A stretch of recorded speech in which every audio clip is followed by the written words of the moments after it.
Hello everyone, welcome back. Last వీడియోలో అసలు helmet ఏంటి, హెల్మెట్లో ఎన్ని లేయర్స్ ఉంటాయి, అసలు హెల్మెట్ ఎలా వర్క్ అవుతుంది అనేది చెప్పాను. ఈ వీడియోలో అసలు హెల్మెట్ ఇంపాక్ట్ ఫోర్స్ని ఎలా తగ్గిస్తుంది, అసలు హెల్మెట్ ఎలా మీ లైఫ్ని సేవ్ చేస్తుంది అనేది ఈ వీడియోలో ఎక్స్ప్లెయిన్ చేస్తాను సింపుల్గా. హెల్మెట్ అనేది ఈ ఇంపాక్ట్ ఫోర్స్ని ఎలా తగ్గిస్తుంది, మీ హెడ్కి ట్రాన్స్ఫర్ అవ్వకుండా ఎలా తగ్గిస్తుంది అనేది ఈ వీడియోలో ఎక్స్ప్లెయిన్ చేస్తాను. మనలో చాలామంది అనుకుంటారు హెల్మెట్ అంటే అది స్ట్రాంగ్‌గా ఉండటం వల్ల అదొక ఇంపాక్ట్ అంతా తీసుకొని మనల్ని ప్రొటెక్ట్ చేస్తుందని అనుకుంటారు. కానీ అది నిజం కాదు. హెల్మెట్ వెనకాల చాలా ఫిజిక్స్ ఇన్వాల్వ్ అయ్యింది. ఫర్ ఎగ్జాంపుల్, ఈ హెల్మెట్ అనేది ఎలా ప్రొటెక్ట్ చేస్తుంది మిమ్మల్ని అంటే ఒక హెడ్ క్రాష్‌లో ఒక క్రాష్ అయినప్పుడు గాని, ఒక యాక్సిడెంట్ అయినప్పుడు గాని మీరు పడినప్పుడు మీ హెడ్ అనేది సడెన్‌గా దేనికో దానికి తాకుతుంది. ఓకే. అప్పుడు సడెన్‌గా తాకినప్పుడు ఏమవుతదంటే, మీ బ్రెయిన్ గూడా సడెన్‌గా ఒక మూవ్‌మెంట్‌లో ఉన్నది సడెన్‌గా ఆ స్టాప్‌కనేది ఒక పొజిషన్‌కనేది వస్తుంది.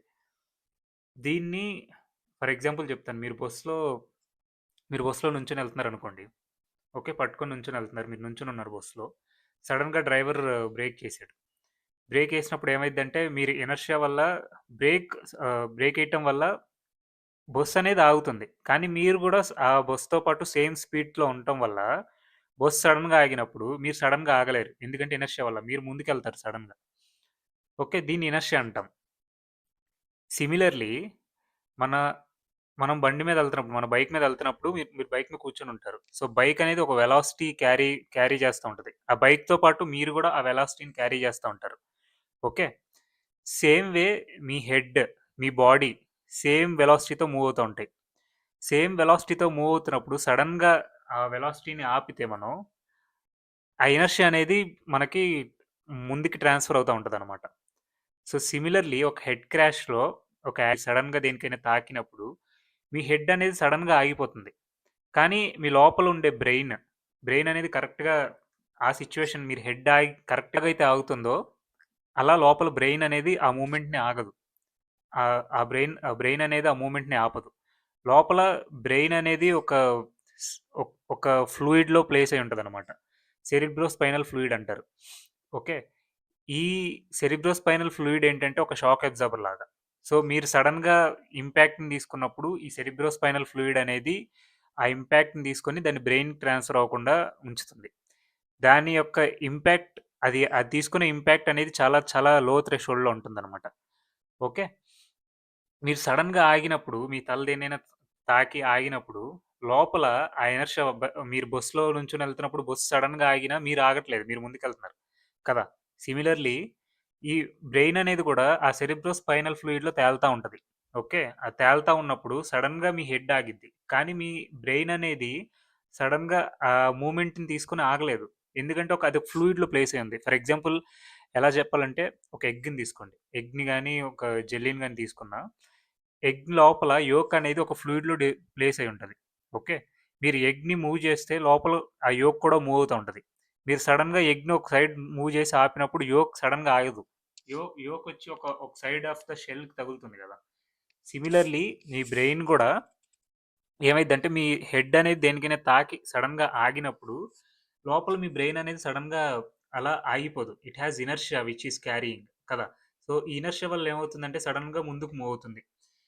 So, most of the injuries ఎప్పుడైతే ఇలా హెడ్‌కి దెబ్బ తగిలినప్పుడు మోస్ట్ ఆఫ్ ద ఇంజ్యూరీస్ ఏవైతే ఉంటాయో, ఇది ఈ ఇనర్షియా మెదడు లోపల సెరెబ్రోస్పైనల్ ఫ్లూయిడ్‌లో ఉండి, ఆ మూవ్‌మెంట్ ఆ మూవ్‌మెంట్‌కి సడెన్‌గా మూవ్ అయ్యి మీ స్కల్‌కి తాకినప్పుడు బ్రెయిన్ ఇంజ్యూరీస్ అనేవి అవుతా ఉంటాయి. దీన్ని Koop and counter coup injuries అంటాం. కూప్ ఇంజ్యూరీ అంటే ఏంటంటే, మీరు సడెన్‌గా హెడ్ దేనికైనా ఎళ్లి తాకినప్పుడు లోపల బ్రెయిన్ ఫ్లూయిడ్‌లో ప్లేస్ ఉంటది గదా! అది సడెన్‌గా ఎళ్లి మీ స్కల్‌కి తాకుతుంది. సిమిలర్‌లీ మీ బ్రెయిన్ అనేది ఒక సాఫ్ట్ మాస్. అదొక హార్డ్ ఆబ్జెక్ట్ అనేది కాదనమాట. ఈ సాఫ్ట్ మాస్ అనేది లైక్ ఏమైద్దంటే ఇదొక బాల్ లాగా. మీరు దేనికైనా కొడితే ఒక సాఫ్ట్ మాస్ అది ఆ ఎనర్జీని తీసుకొని మళ్ళీ కౌంటర్ మూవ్‌మెంట్‌లో మూవ్ అవుతుంది గదా! సిమిలర్‌లీ ఒక సైడ్ తగిలినప్పుడు కూప్ ఇంజ్యూరీ అంటాం.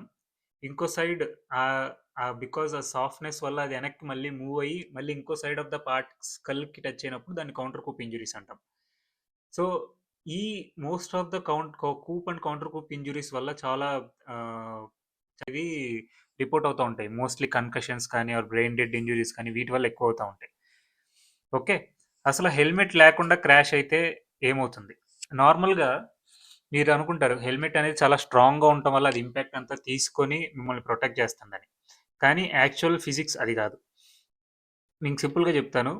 ఫోర్స్ అనేది ఒక ఫోర్స్ అనేది మొమెంటంలో మూవ్ అవుతూ ఉన్నప్పుడు with respect to time change అవుతూ ఉన్నప్పుడు దాని యొక్క ఇంపాక్ట్ అనేది క్రియేట్ అవుతుంది. సింపుల్‌గా చెప్పాలంటే force is equal to momentum by time అనుకోండి. ఓకే. ఇప్పుడు ఫోర్స్ అనేది తక్కువ టైంలో ఎక్కువ యాక్ట్ అయితే దాని యొక్క ఇంపాక్ట్ అనేది చాలా హై ఉంటది. ఓకే. ఇప్పుడు మీకు ఫార్ములా చెప్పినట్టు మొమెంటం బై టైమ్ అనుకోండి. మీరు ఫోర్స్‌ని తగ్గించాలి. అంటే ఏం చేయాలి? డినామినేటర్‌ని తగ్గించాలి. టైం తగ్గించాలి. మొమెంటం మీరు ఎలాగో మార్చలేరు. మీరు ఒక స్పీడ్‌లో వెళ్తుంటారు బైక్‌లో. ఏదో సమ్ సిట్యుయేషన్ వల్ల ఆ వెలాసిటీ అనేది, ఆ మొమెంటం అనేది అలాగే క్యారీ ఫార్వర్డ్ అవుతది. మీరు క్రాష్ అయినప్పుడు మీ హెడ్‌కి కానీ, మీ బాడీకి కానీ. ఓకే. సో, మొమెంటంని మాత్రం మీరేం చేంజ్ చేయలేరు. కానీ టైమ్‌ని మీరు చేంజ్ చేయొచ్చు. This is what helmet is doing. So, తక్కువ టైంలో ఎక్కువ ఫోర్స్ అనేది యాక్ట్ అయితే దాని యొక్క ఇంపాక్ట్ చాలా ఎక్కువ ఉంటది. ఓకే. మీరు చెప్పినట్టు ఫార్ములాలో మొమెంటం బై టైమ్. సో, ఇప్పుడు ఆ డినామినేటర్ అనేది నేను పెంచాననుకోండి. టైమ్ అనేది మీకింకా టైం అనేది ఇచ్చాననుకోండి. ఆ ఇంపాక్ట్‌లో ఆ ఫోర్స్ అనేది తగ్గిపోతుంది. ఓకే. సో, టైం తక్కువ అయితే ఫోర్స్ ఎక్కువవుతుంది. సింపుల్‌గా. ఫోర్స్ తక్కువ అవ్వాలంటే టైంని పెంచాలి. సో, సింపుల్ టర్మ్స్‌లో చెప్పాలంటే హెల్మెట్ అనేది ఒక టైమ్ ఇంక్రీజింగ్ మెషిన్ లాంటిది. సో, మీరు ఇంపాక్ట్ అనేది తీసుకున్నప్పుడు ఆ పర్టిక్యులర్ టైంలో ఆ ఫోర్స్ అనేది తగ్గించాలి. ఫోర్స్ అనేది తగ్గించాలి. ఎలా తగ్గిస్తుంది హెల్మెట్? హెల్మెట్‌లో మెయిన్‌గా ఈపీఎస్ ఫోమ్ అనేది ఉంటది. ప్రీవియస్ వీడియోలో చెప్పినట్టు if you guys don't know previous video ఒకసారి చెక్ చేయండి. కార్డ్‌లో వదిలేస్తాను ఇక్కడ.